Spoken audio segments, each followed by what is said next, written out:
საღამომშვიდობის. იცით ქართული ოცნება უკვე რა მდგომარეობაშია? გაჩვენებთ.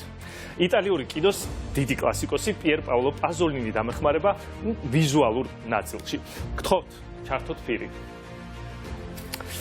აი თქვენ ხედავთ ახლა შეხვედრას ქართული ოცნების ოფისში. ეს ნეტარებაში მყოფი ბიძინა ივანიშვილია, ეს კიდევ უფრო ნეტარი მატამ კუკუ, პრეზიდენტი, ეს გიორგი გახარია და თალაკვაძე და აი ახლა იწყება მთავარი ნაწილი შეხვედრის.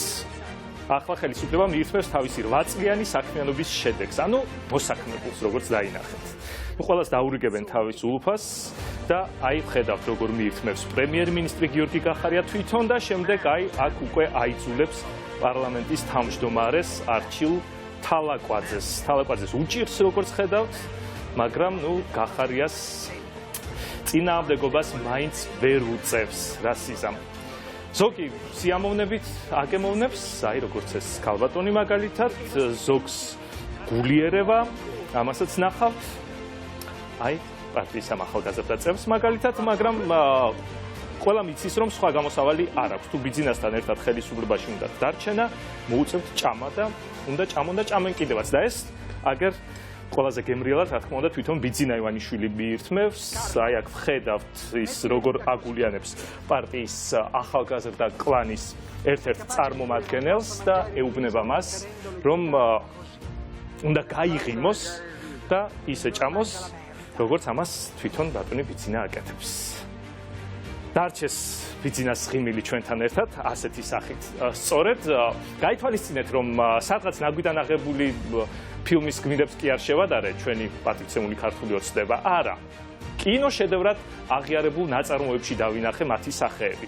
რომელიმე თუ მაინც შეურაცხყოფილად იგრძნო თავი, მაშინ მარნეულის ყოფილი მერი თემურ აბაზოვი შეუძლია გაიხსენოს, რომელმაც მამაკაც სახეზე შარდის წასმა აიძულა. აი ის ნამდვილად არ იყო კინო, ის მართლა მოხდა. მაგრამ მოსამართლემ აბაზოვი გაამართლა და ამით ხელისუფლებას უთხრა. შეგიძლიათ ხალხს თავისუფლად უსვათ სახეზე ფეკალიები, ამისთვის არავინ დაგსჯითო. და საერთოდ, ჭიქაში შარდი კი არა, ლუდი იყო. ხო და ჩემს კადრებშიც მართლა განავალს კი არ ჭამდა ის ხალხი. სულ ნარჩევი შოკოლადი იყო სინამდვილეში. გაამოთ ბატონო ბიძინა. Priatного аппетита. მე გიორგი გაბუნია ვარ, ეს პოსტფაქტუმია, თქვენ ხართ მთავარი.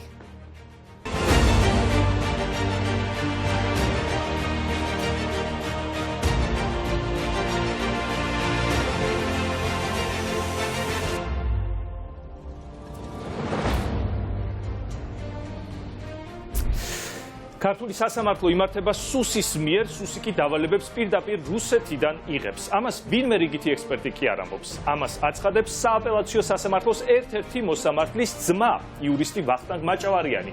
ის ასევე ამბობს, რომ ქართულ სასამართლოზე ზეწოლისთვის სუსი და რუსეთი იყენებენ ერთ ძალიან ცნობილ მოსამართლეს. ის არ აკონკრეტებს, მაგრამ მე მრჩება შთაბეჭდილება, რომ ის უდიპლომო შალვა თადუმაძეს გულისხმობს, რომელიც ქართულმა ოცნებამ ცოტა ხნის წინ უვადოდ დაამტკიცა. ერთ-ერთი კონკრეტული საქმე, სადაც შესაძლოა თვალნათლივ გამოჩნდეს ქართულ მოსამართლეებზე რუსეთისგან და სუსისგან მიმდინარე ერთობლივი ზეწოლა, იაროსლავ სუმბაევის საქმეა. ის ქართულმა მხარემ დააკავა და რუსეთს გადასცა როგორც ჰაკერი, მაგრამ ახლა რუსეთი მისთვის ბრალის დამძიმებას და მკვლელობაში დადანაშაულებას აპირებს. თუმცა ამისთვის ქართული სასამართლოს თანხმობა სჭირდება და ჩვენი ინფორმაციით რუსეთი სუსის დახმარებით ქართულ მოსამართლეებს აიძულებს დათანხმდნენ ბრალის დამძიმებას. ამის შემდეგ მკვლელობაში დადანაშაულებული სუმბაევი ციხეში მოხვდება, სადაც მას წამება და შესაძლოა სიკვდილიც ემუქრება. თანაც სუმბაევი მხოლოდ ერთ-ერთი მაგალითია. საქართველოს სხვა პატიმრებიც ყავს რუსეთისთვის გადაცებული, ზოგიერთ მათგანზე ისიც კი აღარ ვიცით უკვე საერთოდ ცოცხლები არიან თუ არა იქ. თეატრულკიანი კი ამბობს, რუსულ ციხეებში პატიმრებს არაფერი ემუქრებათ, მაგრამ თავად რუსეთის გენერალურმა პროკურორმა განაცხადა, ჩვენს საპატიმროებში კატასტროფული მდგომარეობაა და ადამიანთა უფლებები ყოველდღიურად ირღვევაო. მაგრამ ჩვენი იუსტიციის მინისტრი ასე ართვლის და აგზავნის რუსეთში პატიმრებს. ჩვენი სუსი კი ახალ დავალებებს იღებს კრემლიდან და სავარაუდოდ სწორედ თადუმაძის დახმარებით ჩვენ სასამართლოს აიძულებს სასურველი გადაწყვეტილებების მიღებას. პირდაპირ გეტყვით, რომ მქონდა შეხვედრა, რა თქმა უნდა, სახელებს და გვარებს ვერ გეტყვით, მაგრამ საკმაოდ ცნობილ მოსამართლესთან, რომელიც გარკვეულ ზეგავლენებს ახდენს სასამართლო სისტემაზე, მისგან იყო ესეთი პასუხი, რომ იცით, ჩვენ ამას ვერ წყვიტავთ. რასაც გვეუბნება უსაფრთხოების სამსახური, ჩვენ იმას ვაკეთებთ. ადვოკატი ვახტანგ მაჭავარიანი პოსტფაქტუმთან სკანდალურ განცხადებას აკეთებს. მისი თქმით, რუსეთში ექსტრადიციის საქმეებზე გადაწყვეტილებას სასამართლოების ნაცვლად სუსი იღებს. სწორედ სუსი ახდენს გავლენას ქართველ მოსამართლეებზეც. მე შემიძლია რომ დაბეჭდებით თქვა, რომ სასამართლო არის საქართველოს უსაფრთხოების სამსახურის პირდაპირი დირექტივის ქვეშ ამ მიმართულებით. ადვოკატი ზალიმ შაგანოვს იცავს. ზალიმ შაგენოვი რუსეთის ძებნილთა სიაში FSB-ს დავალების შესრულებისთვის მოხვდა. ადამიანი, რომელიც კანონს დაეხმარა, რომ დანაშაული გამოეაშკარავებინათ, საბოლოოდ ისევ თავად აღმოჩნდა კანონისგან გაწირული. როცა მიხვდა, რომ კარგი არც მას და არც მის ოჯახს არაფერი ელოდა, თავის საქართველოს შეაფარა. თუმცა დღეს ფიქრობს, რომ წარეთ შეცდა. რა დამემართება მე თუ იქ გამაგზავნიან? რთული საწინასწარმეტყველო მე მგონი არ არის. ჩემ ამბავს ექნება ცუდი დასასრული. ამაში დარწმუნებული ვარ. მაგრამ მე აქ სულ სხვა რამე მაოცებს. ქართველი მინისტრი რომ რუსეთის პოზიციას იცავს აი ეს, რომ რუსების ნდობა შეიძლება. არ ვიცი განსაკუთრებით რაც რუსებმა გაგიკეთათ. როგორ საუბრობთ ასეთ რუსეთზე? ეს ჩემთვის წარმოუდგენელი ამბავია. ზალიმს 25 თებერვალს საბოლოო სასამართლო აქვს. სწორედ ამ დღეს გადაწყდება მისი ოჯახისა და შვილების მომავალიც. ის ჩერქეზია. ვინ მინდა სწორედ მან კარგად იცის ისტორიულად, როგორ ექცევიან რუსები ჩერქეზებს. ბოლო რამდენი წლის განმავლობაში არ ყოფილა საკითხი, როდესაც ავტონომიური სტატუსი მიენიჭებიათ იმ პირებისათვის, რომელსაც რუსეთი ეძებს. ზალიმი დღეს ცდილობს თავისუფლებაზე ყოფნის თითოეული წუთით ისარგებლოს და ყველაზე დიდი დრო შვილებთან გაატაროს.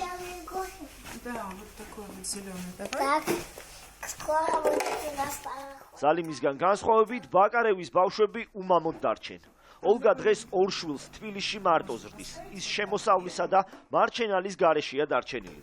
მისი მეუღლე სერგეი ბოკარევი დაკავებულია. ეხლა ოჯახი მხოლოდ ქართული მხარის კეთილნებაზეა დამოკიდებული, გადასცემენ თუ არა სერგეი ბოკარევს რუსეთს. ჩემი ქმარი აქტიურ მხარდაჭერას უწევდა ჩვენს რეგიონში ნავალნის პარტიას, რადგან ისინი აქტიურად გამოდიან პუტინის და მისი მთავრობის წინააღმდეგ. იღებენ ვიდეოებს, აქვეყნებენ ბლოგებს, აშუქებენ იმას, თუ როგორ ეფლობა რუსეთი წუმპეში. ბოკარევი ჩელიაბინსკში მსხვილი ბიზნესმენი იყო. ის საჯარო შეხვედრებზე ხშირად აკრიტიკებდა პუტინს და მის სისტემას. ბიზნესმენი მთავრობას კორუფციაში და ბიზნესის რეკეტში ადანაშაულებდა. ის დაუფარავად აფინანსებდა ალექსეი ნავალნის გუნდს, რაც საბოლოოდ გახდა კიდეც რუსეთში მისი დევნის წინაპირობა. მის სიცოცხლეს, ჯანმრთელობას, უსაფრთხოებას, აგრეთვე მისი ოჯახის მიმართ ანალოგიური საფრთხე შეიძლება არსებობდეს, მაშინ პირს ენიჭება თავშესაფარი. პირველ ეტაპზე ბოკარევს მსხვილი ხორბლის ბიზნესი დაათმობინეს. შემდეგ კი ყველა ის აქტივი ჩამოართვეს, რომელსაც ფლობდა. იმისთვის, რომ ოჯახი ფიზიკურად გადარჩენილიყო, ცოლ-ქმარმა არჩევანი საქართველოზე შეაჩერა. მათ სჯეროდათ, რომ პოლიტიკურ დევნილთა საქმეზე ქართველები რუსებთან არ ითანამშრომლებდნენ. აგრესორის, ოკუპანტის პირობა ჩვენ კარგად ვიცით რა არის.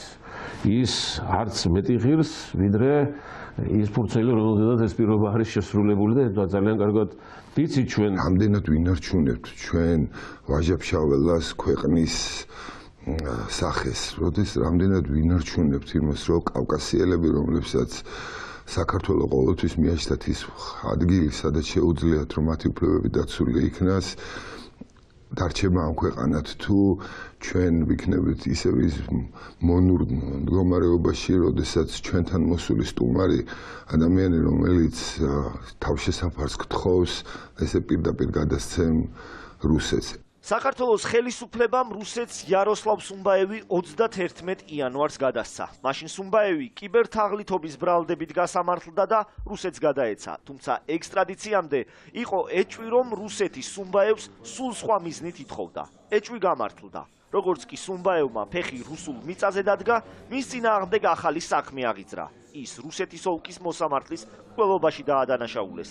ექსტრადიციის კანონის თანახმად კი რუსეთს სუმბაევის ბრალის დასამძიმებლად ისევ ჭირდება ქართული მხარის თანადგომა. რუსეთის კანონმდებლობით გათვალისწინებული ამ ბრალდებისთვის სიკვდილით დასჯა, მიუხედავად იმისა, რომ რუსეთში მორატორიუმი ამ კუთხით გამოცხადებული, რუსეთის ფედერაციაში არსებული ადამიანის უფლებათა დარღვევები, უფრო კონკრეტულად ადამიანის უფლებათა ევროპული სასამართლოს მიერ დადგენილი მრავალი დარღვევა, ჩვენი აზრით, მნიშვნელოვანი ფაქტორია, რომელიც უნდა იქნას გათვალისწინებული. სახალხო დამცველის აპარატი მოუწოდებს საქართველოს პროკურატურასა და საქართველოს იუსტიციის სამინისტროს ახლა მაინც უარით უპასუხონ რუსეთის ფედერაციის შუამდგომლობას და იაროსლავ სუმბაევისთვის დამატებითი ბრალის წაყენებას არ დათანხმდნენ.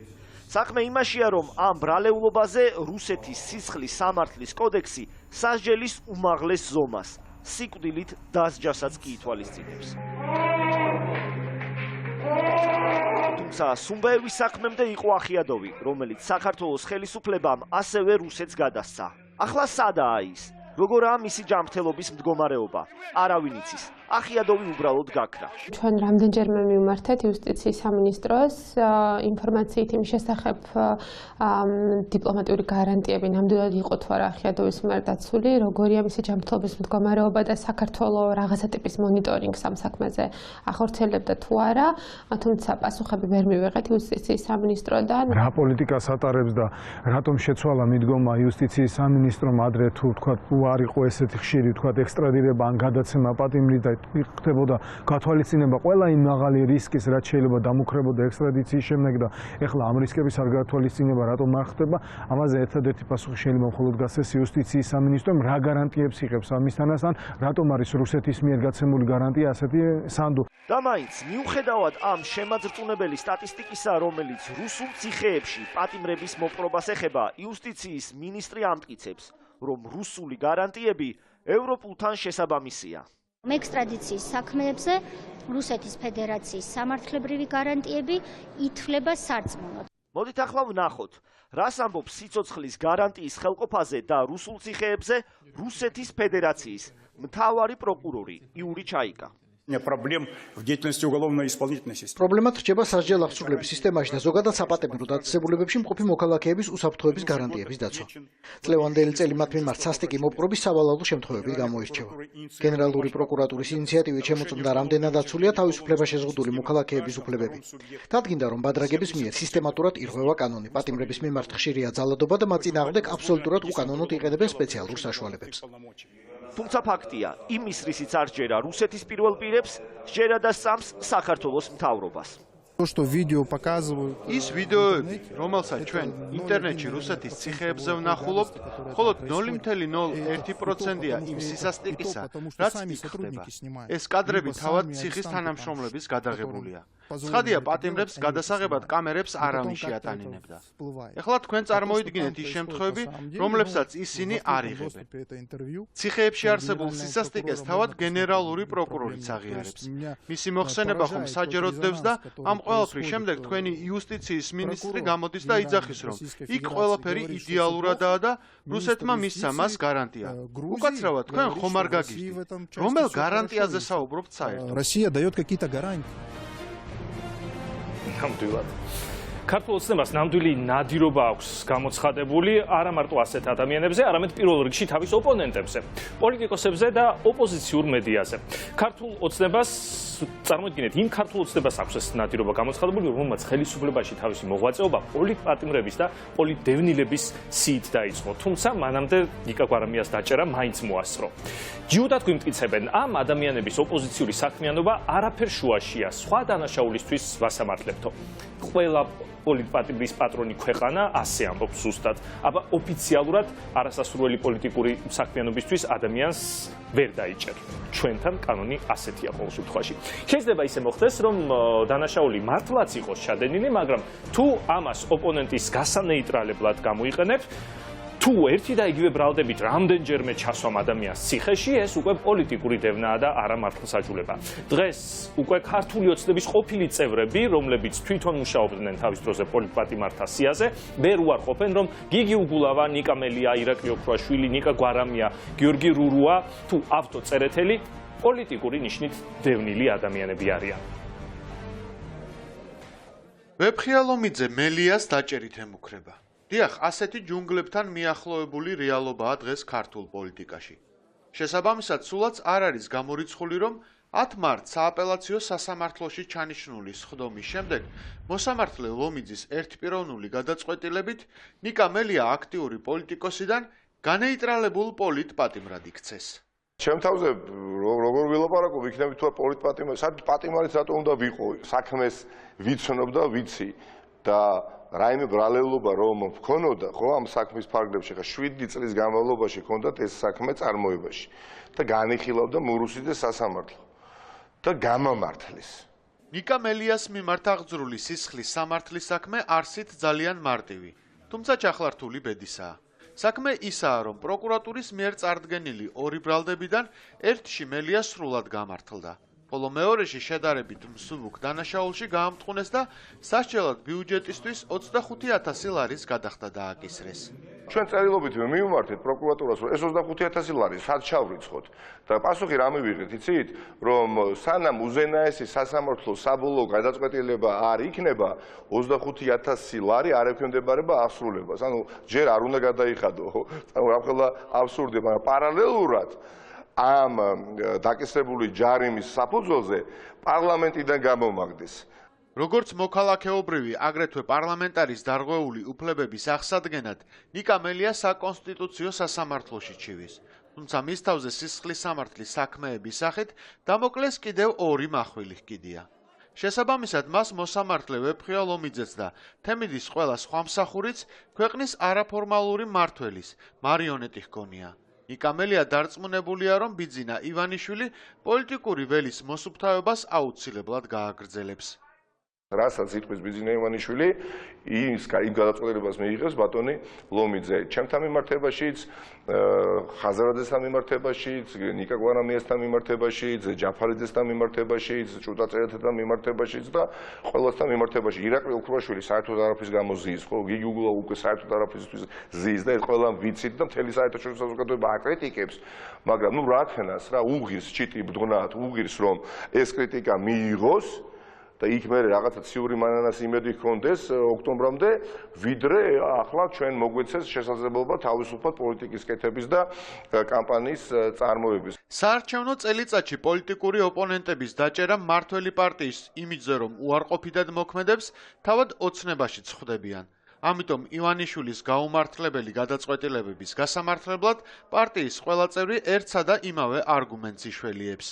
ისინი ამბობენ დღენიადად რომ ნუ გასაგებია პოლიტიკურად ჩვენ დავზიანდით გიგი უგულოვას დაპატიმრებით, მაგრამ ნუ ჩვენ რაც გავხდებოდით სასამართლოა დამოუკიდებელი და სასამართლო მიიღო ასეთი გადაწყვეტილება. ყველა ავტორიტარი როცა ოპონენტებს იჭერს, ამას იცახეს კანონის უზენაესობა არის ბაზის სიტყვა, ხო? ოღონდ აქ პარადოქსი რა არის, რომ ზოგიერთი სხვა ავტორიტარული ლიდერისგან განსხვავებით, ეს კაცი ივანიშვილი ზოგადად ბევრს რო საუბრობს ხოლმე, თითქმის ყველაფერს იძახის, ვერ ითქეს, მაგრამ ამ შემთხვევაში ესეც კი არ არის. უნდა რომ ყველა მიცოდეს, რომ ის იჭერს. ხო, გამოვიდა თქვა თვითონ. აი, ეხლა დიდი ხნით ჩაქსვავთო. პოლიტიკურად აქტიურ ადამიანებს ზოგს მცირე, ზოგს კი დიდი ხნით რომ ჩასვამს ციხეში, ივანიშვილს ნამდვილად ნათქვამი აქვს იმ ინტერვიუს დროს, რომელიც ერთ-ერთი სამთავრობო არხის ეთერში გასული წლის 27 ნოემბერს შედგა. ესენი პირდაპირ კედელს დავსურთხავენ. შანსი არ აქვს ღამეებს ათენებენ, რაღაცებს ერთმანეთს ამაგრებენ, ერთმანეთს ატყუებენ, რომ დღეს არა ხვალ მოვალ. შანსი არ აქვს. ამ დროს მიდიან ვაბანკში. ვიდიან ვაბანკში, უზარმაზარ ენერგიას ხარჯავენ, ზარალდებიან. ზოგი 2 დღით მიდის, ზოგი 1 კვირით მიდის ეხლა სამახალგაზრდებს უწევს დაპატიმრებას. ზოგს პატარა ტრამვა აქვს, ზოგს უარესი ტრამვა აქვს. ზოგი წლობით იხდის და კიდევ ბევრს მოუწის მოხდა, მაგრამ თავგანწირულად მიდიან. ქვეყნის არაფორმალურმა მმართველმა ბევრი სხვა დაპირებისგან განსხვავებით ამ კონკრეტული დაპირების პირნათლად შესრულება დიდი ხანია დაიწყო. შერჩევითი მართლმსაჯულების ინსტრუმენტად ოლიგარქმა წარსულში საკუთარი ოჯახის ადვოკატი, ყალბი დიპლომის ქონაში ეჭმიტანილი ყოფილი გენპროკურორი, ამჟამად კი უზენაეს სასამართლოში უვადოდ გამწესებული შალვა თადუმაძე გამოიყენა. გიგის შემთხვევა იმდაგვარი მკაფიო მაგალითია პოლიტიკური პატიმრობის, რომ შეიძლება მომავალში სახელმძღვანელოც კი გახდეს და სამაგალითოც და რატომ ამბობთ ამას? წარმოიდგინეთ, ვითარება, როდესაც ადამიანი სამგზის დაიჭირეს. სამგზის. აქედან ორჯერ იყო შემთხვევა, როდესაც საკონსტიტუციო სასამართლოს მოუწია მსჯელობა, რომ უგულავმა უნდა ყოფილიყო თავისუფალი და რომ უგულავას უფლებები იქნა დარღვეული. წარმოიდგინეთ ვითარება, როდესაც პირის საქმეს იხილავდა მის საქმეზე გენერალური პროკურორი. ანუ თადუმაძემ, რომელიც ერთ შემთხვევაში არის პროკურორი, მეორე შემთხვევაში არის მოსამართლე. ამიტომაც მგონია, რომ ამ ტიპის შემთხვევები ყოველთვის გააძლიერებს, საერთოდ რომ კონკრეტული საქმეები შეიძლება პოლიტიკურად მოტივირებული იყოს და ნაკლები შეხება ჰქონდეს სამართალთან. მართლ გუნდში თვლიან, რომ გიგი უგულავას ციხეში გაშვების საკითხში ცამდე მართლები არიან და მზადყოფნას გამოთქვამენ. ევროპარლამენტარებისგან შემდგარ კომისიასაც კი უმასპინძლონ, თუ რა თქმა უნდა უცხოელი კოლეგები ამის სურვილს გამოთქვამენ და თანაც პოლიტიკურ დღის წესრიგში ამ საკითხის შესწავლის აუცილებლობა დადგება. ამ გადაწყვეტილების შემდეგ, თქვათ, უგულავას რაც უკავშირდებოდა, არაერთი განცხადება მოვისმინეთ, თქვათ, საელჩოების, დიპლომატიური კორპუსის წარმომადგენლების, ეხლა ვნახოთ ბრიუსელის მხრიდან ვნახეთ, ვაშინგტონიდან ვნახეთ. რეალურად როგორც ჩანს, მათ გარდა ყველა განსხვავებულად უყურებს ამ პროცესს, ყველა ხაზს უსვამს დროს და კონტექსტს. ეს არის მნიშვნელოვანი, დრო და კონტექსტი არის ცხადია მნიშვნელოვანი ნაწილი ამ პროცესში და დრო და კონტექსტმა შეიძლება მათ შორის გადაწყვეტილება გახადოს პოლიტიკურად მოტივირებული, თუ ის არ ეწერება ერთიან რაღაც დიდ სურათში. ივანიშვილისთვის პოლიტიკური ოპონენტის ციხეში გაშვება მხოლოდ ფინალური და შესაძლოა უინტერესო აკორდია. მისთვის თავად დევნის პროცესია მნიშვნელოვანი. ამბობენ ოპოზიციაში და ამის მტკიცებულებად გიგი უგულავასთან ერთად, რომელიც აეროპორტში თურმე ძიუდოში მსოფლიო ჩემპიონს დაესხა თავს და დაამარცხა, მთავარი არხის დამფუძნებლის ნიკა გვარამიას მაგალითიც მოჰყავთ, რომელიც არამხოლოდ პერსონალურად, არამედ მთელი ოჯახით არის უკანონო თვალთვალისა და დევნის ობიექტი. ჩვენ რო გვისმენენ და გვითვალთვალებენ, ვიცით ძალიან კარგად. ეს გრძელდება უკვე 7 წელი, მაგრამ უკვე ოფიციალურ კადრებს რო გვიგზავნიან ბავშვების, ოფიციალურ დოკუმენტებს სოლის გადაადგილების. მე მგონია, რომ ეს არის საომარი მოქმედებები საკუთარი მოქალაქეების წინააღმდეგ. ჩვენმა ოჯახმა მიიღო ომის გამოცხადება უკვე დიდი ხანია და დღეს საბოლოოდ ვაცხადებ. ჩვენ ვიღებთ გამოწვევას, ჩვენ შევდივართ ომში. ჩვენ ვუცხადებთ საპასუხო ომს ვიძინა ივანიშვილს და ჩვენ მას ამ ომში დავამარცხებთ. როგორც ადამიანები, რომლებიც ვისჯებით სიმართლისთვის, ჩვენი პოზიციისთვის, ჩვენი სიმტკიცისთვის და ჩვენი ქვეყნის სიყვარულისთვის. დევნის ამგვარი მეთოდები ცხადყოფს, რომ პოლიტიკური ოპონენტის შევიწროება ცინიკური და რაც შეიძლება შეურაცხმყოფელი უნდა იყოს. ხოლო სისხლის სამართლის საქმე, რომელიც მსხვერპლის მიმართ აღიძრება, შეძლების დაგვარად პრიმიტიული და აბსურდული. როგორც ეს მთავარი არხის კიდევ ერთი მოწილის, გიორგი რურუას შემთხვევაში მოხდა. ადამიანს, რომელსაც 100-მდე იარაღი აქვს ოფიციალურად შეძენილი და დარეგისტრირებული, მაინც და მაინც უკანონო იარაღის შეძენა შენახვა ტარებისთვის ასამართლებენ. ივანიშვილი არის კლასიკური ანტისახელმწიფოებრივი მოვლენა, ანტისახელმწიფოებრივი ელემენტი, რომ ის და სახელმწიფო არის ზუსტად ისეთივე მოცემულობა, როგორც ძროხა და უნაგირი. ის უბრალოდ ვერ ფიქრობს სახელმწიფოებრივად, ის არ არის პოლიტიკოსი და არც აქვს პრეტენზია რომ იყოს პოლიტიკოსი, ის მოქმედებს მხოლოდ კრიმინალური გაგებით. არავინ იცის კიდევ რამდენ ბრალს წაუყენებენ ირაკლი ოქრუაშვილს, რომელიც უკვე რამდენიმე თვეა ციხეშია გამოკეტილი. გაურკვეველია მამუკა ხაზარაძის, ბადრი ჯაფარიძისა და ავთანდილ წერეთლის ბედიც, რომლებიც შესაძლოა ფულის გათეთრების ბრალდებით საპყრობილეში ისე გაისტუმრონ, რომ ფულის გათეთრების ფაქტი დაუდგენელი დარჩეს. მას აქვს პოლიტიკური მაპატიეთ და ერექცია ოპოზიციური პარტიის ლიდერების მიმართ, ასევე განპირობებულია იმით, რომ საკუთარ გუნდის წევრებს დაანახოს, რომ ხო ხედავთ, მე იმდენად კარგ ფორმაში ვარ, რომ ჯერ კიდევ დავსდებ ლიდერებს დასაჭერად და მან რამე არ შეგეშალოთ, თქვენი დაკავება ხო საერთოდ გამიადვილდება. უგულავა იქნება ციხეში მელია თუ კიდევ 10 თქვათ ოპოზიციის ლიდერი, ეს არ მგონია ამ მრჩეველზე ახდენდეს გავლენას, რომ მართლ პარტიას დაუჭერენ მხარს. პირიქით ეს აზიანებს დროის და კონტექსტის გათვალისწინებით ქვეყნის ინტერესებს პირველ რიგში, როდესაც შეიძლება არა მხოლოდ განცხადებებს ვისმენდეთ ჩვენ, არამედ ჩვენი ერთ დღეს უფრო შორსასული ვნახოთ უკვე ეს განცხადებები მოქმედებებში გამოხატული. ხელისუფლებაში მოსვლის შემდეგ ქართული ოცნების პირველი ნაბიჯი საყოველთაო ამნისტია და მსჯავრდებულთა ნაწილისთვის პოლიტპატიმრის სტატუსის მინიჭების საკითხი იყო. იმ პროცესის ერთ-ერთი მთავარი შემოქმედი 8 წლის შემდეგ ქვეყანაში ადამიანების პოლიტიკური ნიშნით დევნის პრობლემაზე ისევ ღიად ალაპარაკდა. ის ვინც პასუხისგებაში შეიძლება მიეცა ქართულ ოცნებას სამართლიანი სასამართლოს პრინციპით, ამისთვის საკმარისი დროც იყო და საკმარისი პირობებიც, მაგრამ როდესაც დაიწყო საქმეების, ესე ვთქვათ, დაძინება, თაროზე შემოდება, მერე უკვე მის მიხედვით გაცოცხლება, რომ ეს ადამიანი შენთვის პრობლემურია და გინდა დასაჯოს, ეს ხო არაფერი არ არის თუ არა პოლიტიკური мотиваცია. ჩემთვის მნიშვნელობა არ აქვს. საკუთარი თანაპარტიელი იყო გასამართლებული პოლიტიკურად თუ ჩემი პოლიტიკური ოპონენტი. მიუხედავად იმისა, რომ ფუნდამენტური განსხვავება მაქვს ნაციონალურ მოძრაობასთან, არ მიჭირს სახელი დავარქვა დღესაც, როდესაც ვიღაცას უსამართლოდ ექცევიან. პოლიტიკურად მოტივირებული დაჭერებიდან პოლიტიკურ ტერორამდე რომ მხოლოდ ერთი ნაბიჯია, არაერთი ავტორიტარული სახელმწიფოს ისტორიული მაგალითი ცხადყოფს. შეიძლება კიდევ უარესი მოხდეს, როცა ამ გზაზე დგები ასლანაბაშეთის. ხო, მაინდამაინც იქაც ასლანაბაშის შემთხვევაში მაგრამ დაჭერები არ იყო, ხო, პირდაპირ ტერორიც იყო. ოღონდ მე მგონია, დარწმუნებული ვარ, როგორც მოქალაქე ამ ქვეყნის, რომ ამ საზოგადოებაში ძალიან ბევრი მას ვერ და არ გაუვა.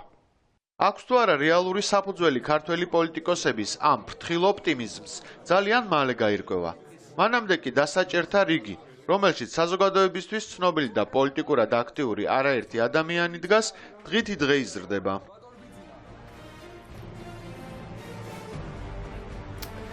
ჯერ ხომ გიგი უგულავას დაჭერა იყო არა 200-როვანი განაცხადი დასავლეთის მიმართულებით. ბიძინა ივანიშვილი ეუბნება ევროპას და ამერიკას, რომ არ აინტერესებს არც მათი აზრი, არც კანონი და როგორც უნდა ის მოიქცევა.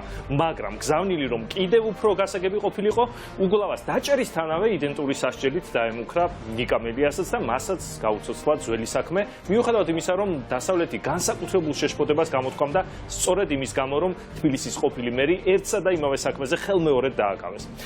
ამის გამოსწორებას კი არ შეეცადა პირიქით ნიკა მელიაზეც იგივე მექანიზმი ამოქმედა. ოღონდ პარალელურად ჩვენი ბიუჯეტიდან $1 მილიონ იქირავა ლობისტი, რომელმაც ამერიკელები უნდა დაარწმუნოს, რომ ქართულ ოცნებას აქ გასაოცარი დემოკრატია აქვს გაჩაღებული.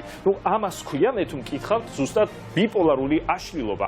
ბიძინა ივანიშვილის ქმედებები არანაირ ჯანსაღ ლოგიკაში არ ჯდება. ცალი ხელით სახეში ურტყამს პირდაპირ ამერიკას და ევროპას, მეორე ხელით კი მათ დატკბობას ცდილობს. თან სრული იზოლაციისკენ მიყავს ქვეყანა, რაც რუსეთის კლანჭებში აღმოჩენას ნიშნავს და თან მაინც ბოლომდე ვერ ბედავს დასავლეთის დატოვებას. საბოლოოდ ბიძინა ივანიშვილის ადგილი საგიჟეთშია. ჩვენ ქვეყანას დაანებოს თავი და სადაც უნდა იქ იყოს. შეუძლია თავისი პარტიის ლიდერებიც გამოაცხადოს თანაგიჟებად და ყავდეს თან. ჩვენ ისინი არაფერში არ გვჭირდებიან. იცით, პირველი კურსის სტუდენტი ვიყავი, როცა დავიჯერე, რომ საქართველოს ეკნებოდა ფერი რუკას. 78 წელს 14 აპრილს ქართველმა ხალხმა დაიჯერა, რომ ხმის ამოღების დრო მოვიდა და ჩვენ მივახცეთ. და იმ არანორმალურ ვითარებაში, როცა ასეთი იბედები გაქვს, იდეის გარეშე არ არის თავისუფლება და როცა გაქვს უკვე დამოუკიდებლო ეკედა რა უნდა თავისუფლებისკენ ორი ნაბიჯის გადადგმას. ტოტალიტარულ სამყაროში დავით ბერძენიშვილის უტოპიური ოპტიმიზმი დამოუკიდებლობის აქტზე მისი ხელმოწერით დასრულდა. დამოუკიდებლობიდან თავისუფლებამდე ის ახლა შვილებთან ერთად იბრძვის. მართალია ივანიშვილი ბერძენიშვილზე მხოლოდ 4 წლით უფროსია, მაგრამ მას საუკეთესო საბჭოთა ტრადიციებიდან არც გამდიდრებამდე და არც პოლიტიკაში მოსვლის შემდეგ არ გადაუხვევია. ვინც მას ეწინააღმდეგება ანადგურებს. ბიძინა ივანიშვილმა გითხრა, რომ ბევრი იჯდაო, ბევრი ჩაჯდებით. არ არის მარტო ეხა მელია გვარამიაზეა ხო საუბარი, არ არის საუბარი მარტო უგულავაზე, ან არ არის საუბარი ადამიანზე, რომელიც ცემეს და რომელსაც აბრალებენ რომ შენ ხარო ხო, ეს რა ქვია, საკრებულოს ხაბეიშვილი გვახსოვს ხო ყველა. ეს არ არის მარტო ამაზე.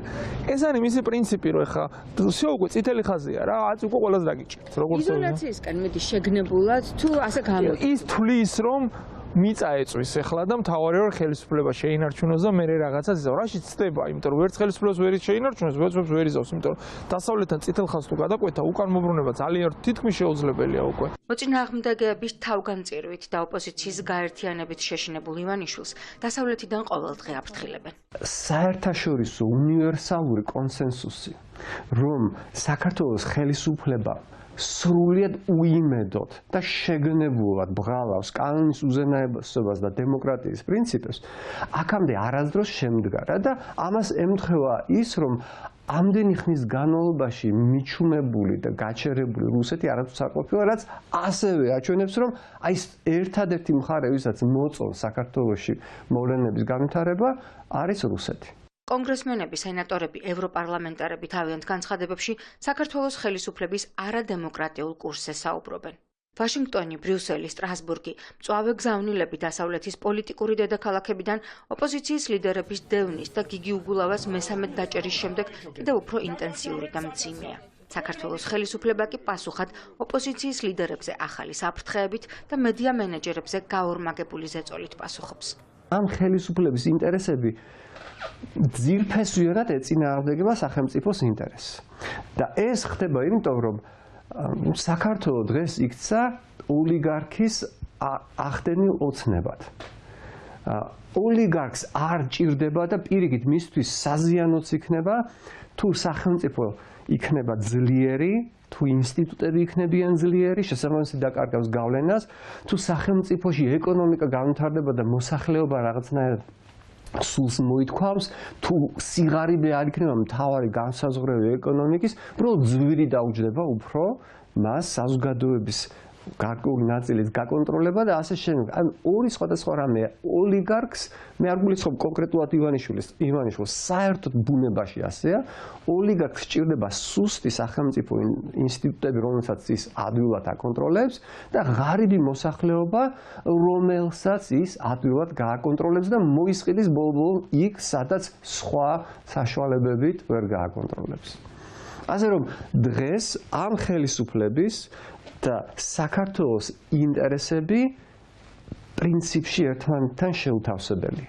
რუსეთი წყნარად და უდრტვინველად უყურებს მისი მოკავშირე ხელისუფლების საქართველოსთვის დამაზიანებელ მოქმედებებს. ის რაც რუსული ოცნებისთვის საინტერესო ფილმს გავს, ჩვენი ქვეყნისთვის მძიმე და დამღუპველია. ქართული ოცნების ყოფილი ლიდერები, პრემიერ-მინისტრი, თავდაცვის მინისტრი, პრეზიდენტი ამბობენ, რომ ივანიშვილმა იზოლაციის გზა აირჩია. როდესაც რამდენიმე თვე რჩება უმნიშვნელოვანეს არჩევნებამდე და ხდება ერთ-ერთი ოპოზიციური ძალის ლიდერის დაპატიმრება, მით უმეტეს როცა ამ ფაქტს წინ უძღვის საარჩევნო სისტემაზე საჯაროდ გაცემული პირობის დარღვევა და საქართველოს სტრატეგიული პარტნიორების უმწვავესი კრიტიკა, ეს ქმედება შეიძლება შეფასდეს როგორც მართლმსაჯულების სისტემის პოლიტიკური მიზნით გამოყენება, ხოლო შექმნილი ტენდენცია როგორც ხელისუფლების მხრიდან მოსახლეობის უდიდესი ნაწილის მიერ არჩეულ დემოკრატიულ კურსზე უარის თქმა, რასაც ლოგიკურად მოყვება 2020 წლის არჩევნების შედეგების წინასწარი დელეგიტიმაცია. ამ აზრზეა ყველა საღად მოაზროვნე ადამიანი, განურჩევლად იმისა, ჯდება თუ არა გიგი უგულავა მის პოლიტიკურ გემოვნებაში. ჩვენ არა უბრალოდ კიდევ ერთი პოლიტპატიმარი ყავს ქვეყანაში.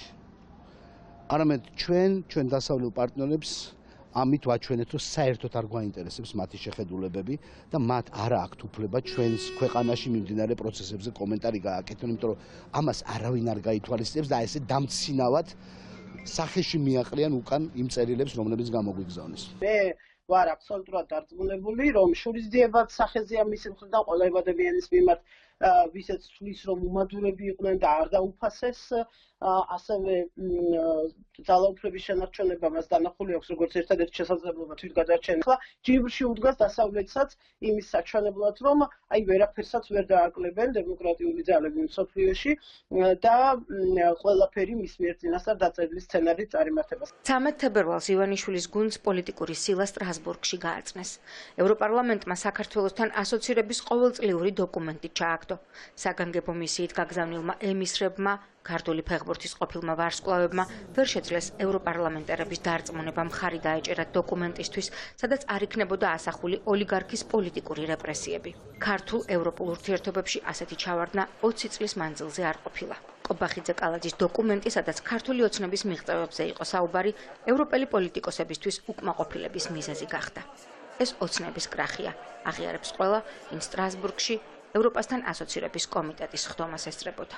ევროპარლამენტი არ იზიარებს იმ პოზიციებს, რასაც ქართული ოცნება ცდილობს, რომ თავს მოახვიოს. ევროპარლამენტი თვლის, რომ საქართველოში არიან პოლიტიკური პატიმრები, ევროპარლამენტი თვლის, რომ საქართველოში ხორციელდება პოლიტიკური ნიშნით მართლმსაჯულება, რომ არჩევნები არის ფაქტიურად გაუქმებული. ეს ნიშნავს, რომ ევროპარლამენტი მხარს უჭერს საქართველოს დემოკრატიას. მხარს არ უჭერს ივანიშვილს და მის მარიონეტებს, არ უჭერს პოლიტიზირებულ სასამართლოს მხარს, არ უჭერს მხარს მშვიდობიანი მოქალაქეების დარბევას. ეს არის კრახი ქართული ოცნების დიპლომატიის, ეს არის ივანიშვილის კრახი და კიდევ ერთი სილა მას იმისთვის აშავებს საქართველოში. ამ ყველაფერს ვერ შევაფასებ სხვაგვარად, თუ არა საქართველოს წინაშე დამდგარ რეალურ საფრთხეს. და ეს არის საფრთხე იმის, რომ ქართული ოცნების პარტიული ინტერესის გამო ჩვენ შეიძლება დავკარგოთ ჩვენი ევროპული მომავალი და ჩვენ შეიძლება დავკარგოთ ჩვენი ევროპული განვითარების გზა. ვიზა ლიბერალიზაცია, რომელიც არ არის უმაღლესი ლიგა, მაგრამ უკვე არის ახლოს ამ უმაღლეს ლიგასთან,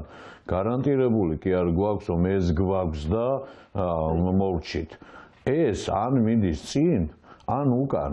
ვიზა ლიბერალიზებული საქართველო ან გახდება ევროპაში სრულად ინტეგრირებული საქართველო, ან ის დაკარგავს ვიზა ლიბერალიზაციას.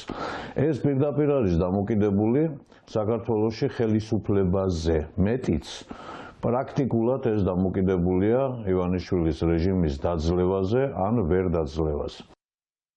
ივანიშვილის და მისი ხელისუფლების დაძლევა ნიშნავს მათ წასვლას ან დარჩენას. ეს საქართველოს განვითარების გაგრძელების ან ჩიხში შესვლის ტოლფასია. პოლიტიკოსები, ვინც დასავლური გზავნილების წაკითხვა კარგად იცის, ამბობენ, რომ ოლიგარქია საფრთხეა ცივილიზებული სამყაროსთვის. ივანიშვილი კი ყველაფერზე წავა ხელისუფლების შესანარჩუნებლად. ის ხიდებს აფეთქებს ზუსტად ისე, როგორც ასლან აბაშიძე, პარალელებს ავლებს დავით ბერძენიშვილი. საქართველოს ჩაკეტვით რუსეთს შეუძლია მოუსწროს გასასვლელი დასავლური ბაზრებისკენ, არა მარტო აზერბაიჯანს, არამედ ცენტრალურ აზიას, რომელსაც სხვა არჩევანი აღარ ექნება გარდა რუსეთის მეშვეობით საგარეო ვაჭრობისა და ქვეყანას, რომელიც არის ჩაკეტილი ვაჭრობის თვალსაზრისით და დამოკიდებულია რუსეთზე, ვერ ექნება სუვერენიტეტი თეორიულად. ლუკაშენკოს ინტერვიუ იხილეთ, სადაც ის ამბობს, რომ პირადად უთხრა პუტინს, რომ ურჩევნია იყიდოს უფრო ძვირად ნავთობი შეერთებული შტატებისგან ან ნორვეგიისგან, ვიდრე რუსეთისგან იყიდოს იაფად, მაგრამ ყოველ 31 დეკემბერს 12 საათზე მუხლებზე იდგეს მის წინაშე, ეს მისი პირადად მისი სიტყვები. რატო იქცევა ივანიშვილი ასე? რატომ წვავს პრაქტიკულად ხიდებს? მე ვამბობ ხოლმე, რომ ასლან აბაშიძეს მახსენებს ბევრი თვალსაჩინო, თუმცა ქვეყნისთვის ივანიშვილის საფრთხე უფრო მეტია, იმიტომ რომ მთელი ქვეყნის ხელისუფალი არის. აბაშიძემ ააფეთქა ხიდები. ივანიშვილიც წვავს, აფეთქებს ამ ხიდებს. ანუ ასლანის მიერ ჯოლოგზე ხიდის აფეთქება ეს იყო ცივილიზებული სამყაროსგან დისტანცირების და იზოლირების დემონსტრირება. ივანიშვილი, როდესაც ევროპას, ამერიკას, მედიას, ქვეყანაში პოლიტიკურ ოპოზიციას ყველას ერთიანად გვერდჩის, მთელს დემოკრატიულ რესურსს, ამით ის თვით იზოლაციაში ექცევა. საქართველოს გეოგრაფიული მდებარეობა, რომ მისი მთავარი გეოპოლიტიკური საფრთხეცაა და თავდაცვაც, ამაში ახალი არაფერია. ამიტომ როგორც არ უნდა აწყობდეს მეზობელ ოკუპანტს საქართველოს ხელისუფლების იზოლაციონისტური პოლიტიკა, ჩვენი ქვეყნის ჩიხში მოქცევას დასავლეთი არ დაუშვებს.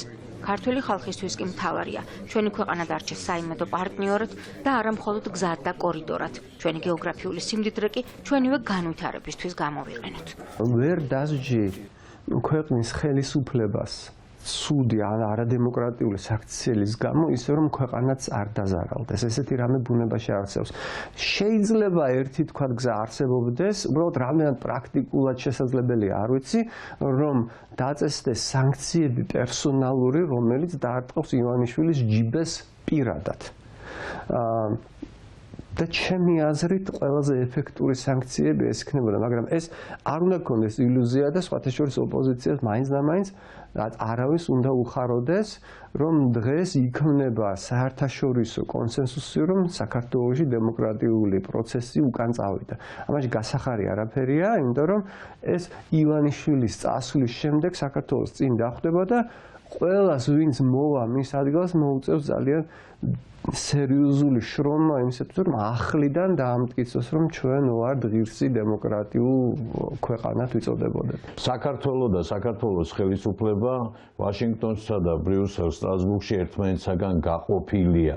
ამის დამადასტურებელია ამდენი სუსხიანი წერილი, ამდენი ტექსტი, ქართველი პარლამენტარების ქალაქის მერის მიმართ ნათქვამი. სულიად მკაფიო არის, რომ შანსი ჩვენ გვაქვს მეტი პოზიტივს მეც ვხედავ მიმდინარე პროცესში ვიდრე ნეგატივს. ქართველი ერის ნაცვლად გადაწყვეტილებას ვერავინ მიიღებს ჩვენი მოქალაქეებით სულიად ხელისუფლებას, მაგრამ ეს ცვლილება არის პრაქტიკულად წინასწარ გაცხადებული, რომ იქნება მისალმებული და დადასტურებული, რაც ძალიან მნიშვნელოვანია დასავლეთის მიერ. ესე თუ დარჩნენ რამე ფორმა, მაშინ ქვეყნის თო ძალიან ცუდად, იმიტომ რომ ქვეყანაზე გადმოვა უკვე, ანუ ვიზოების შეჩერება, ფინანსური დახმარების შეჩერება ხალხს შეეხება უკვე. ამიტომ ამათი დარჩენა ქვეყნისთვის იქნება კატასტროფულად ცუდი. პატარა ქვეყანა ვარ, საოგარეთი რას ამბობს, ამათ ჩვენ ვაქცევთ ყურადღება. შესაბამისად, ჩვენთან რაღაც აი იმის მინის საზოგადოების და უბნის ბირჟის დონეზე როცა მივადა უკვე მისულია რომ ამერიკელებმა თქვეს რომ ბიზნესი უნდა წავიდეს. ეს სერიოზული დარტყმა არის, იმიტომ რომ ყველა ხვდება რომ ბიზნესი ვეღარ დარჩება და არ უნდა ჩაყვე. თუ ქართული ოცნება პოლიტიკური პატიმრების სიას გაზრდის, ივანიშვილს უფრო მალე მოუწევს დათმოს არჩევნები, რადგან ქვეყნის პოლიტიკური ცხოვრების ასე გაგრძელება შეუძლებელია. ხელისუფლების ოპონენტები ამბობენ, რომ ოლიგარქს გასაქცევი აქვს. მისი ვერტმფრენი დაქოქილია. ქართული ოცნების წევრებმა კი საკუთარ სამშობლოში დარჩენის გზა უნდა დაიტოვონ. დაქოქილი ეყოლება ვერტმფრენის და თვითმფრინავის, იმიტომ რომ მას გასაქცევი აქვს. ქვეყნის პოლიტიკურ ვითარებაზე საუბარი გაგრძელდება პოსტფაქტუმის შემდეგაც. მთავარ აქცენტებში ნიკა გვარამიასთან ერთად სტუმრები იქნებიან საქართველოს მეოთხე პრეზიდენტი გიორგი მარგველაშვილი, ევროპული საქართველოს ლიდერი გიგა ბოკერია და ნაციონალური მოძრაობის ლიდერი ნიკა მელია, რომელსაც ახალი პატიმრობისთვის ამზადებს ფაქტობრივად ბიძინა ივანიშვილი. ისინი ისაუბრებენ და შეაფასებენ სწორედ ჩვენი ქვეყნის ამჟამინდელ პოლიტიკურ ვითარებას. ეს მოხდება პოსტფაქტუმის შემდეგ, ჩვენ კი გავაგრძელოთ სხვა თემით. რა არის ეს საპატრიარქო ამისთან გაუმაძღარი, რომ ვერა და ვერ დაკმაყოფილდა მისი მადა.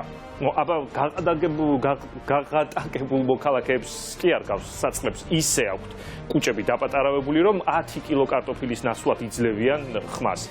საპატრიარქოს ასე ადვილად ვერ მოისყიდის, ბევრად უფრო ძვირფას საჩუქრებს არის მიჩვეული. ამიტომ ქართულმა ოცნებამ გადაწყვიტა არჩევნების მოახლოებასთან ერთად ეკლესიას ექსკლუზიური უფლება მიანიჭოს და ტყეების შეძენის საშუალება მისცეს.